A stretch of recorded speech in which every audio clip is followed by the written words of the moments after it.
Familia, hizi ni Xiaomi 14 Ultra ambazo ni $1,550,000.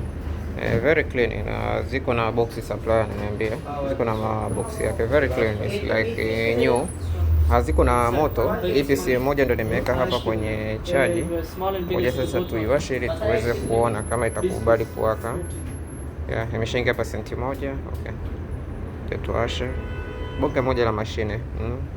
Kama unapenda kioo fulani ambacho kinakuwa kina edge, basi hii itakufaa mwanafamilia. Mashine moja nzuri sana, unaweza ukaifuatilia pia internet Xiaomi 14 Ultra, ukaiona mambo yake, ukaona jinsi ambavyo ina perform.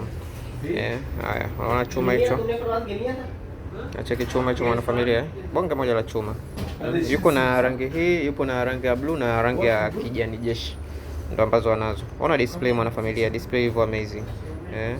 Tuende haraka haraka kwenye details za simu, kwa sababu sijakwambia hata GB ni GB ngapi. Mwana familia, unaweza kuwa na GB 512, hata details hizo hapo mwana familia. Android Vision hiyo, umeona.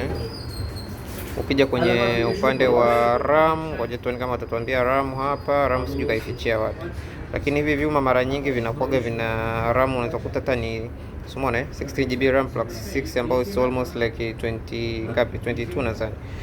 Hiyo 6 ni ya RAM boost mwana familia.